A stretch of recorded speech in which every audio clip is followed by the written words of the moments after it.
I'm sure you'll agree that in life there are a number of things we take for granted. Now, for instance, the use of your tongue beyond the sense of tasting. Irene Nthambi, a 10-year-old visually impaired girl, does not let her disability become an inability. Here is KTN's Joy Doreen Bera with the story of a wonder girl whose only strongest sensory organs are her tongue. At Thika School for the Visually Impaired, over 300 pupils unite through visual impairment. Meet Irene Nthambi, a Class 4 pupil who beats the odds. Nthambi's ability to read depends on this slate and stylus to create an impression of raised dots on paper. Using her tongue to sense the characters in the dots completes her understanding of sentences. Her teacher, Geoffrey Kabecha, who has been teaching at the school for the last 4 years, understands Nthambi like he does the rest of his class pupils. Her fingers are not sensitive enough and the hands are not strong. So for her to write, she has to combine the fingers and the lips, unlike the others who do it with the fingers only.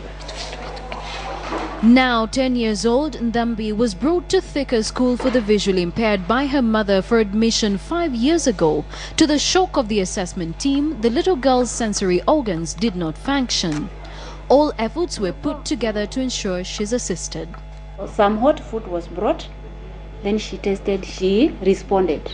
So I said, oh, so there are some senses in her mouth. So from that time, we worked on the tongue and the lips. The lips have senses and the tongue. Are there in 1 meter? I did it. Her determination has since impressed her teachers for the courage and concentration she pays to reading using the stylus. Even though her hands are not strong enough to feel, she uses these same hands to support her while she makes up the dotted characters with her tongue and lips, making her an active participant just like any other. We started sensitizing the lips so that now she can feel the dots and read. Now the day she started, she read the first word, it was now an eye-opener. She's among the best in the class. In fact, the last exam they did, she was number 3. All Nthambi depends on for most of her activities is her tongue, which currently is her strongest organ.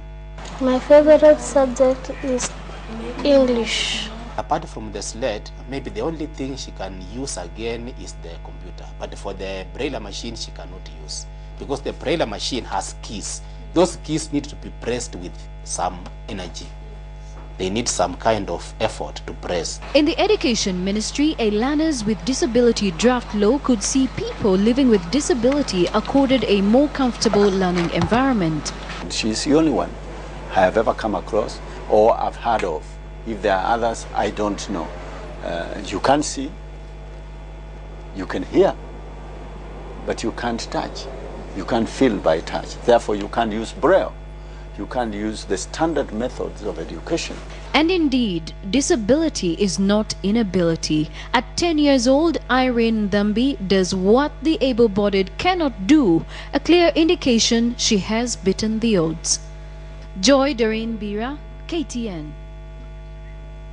And that's a girl who can do just about anything because she believes in herself.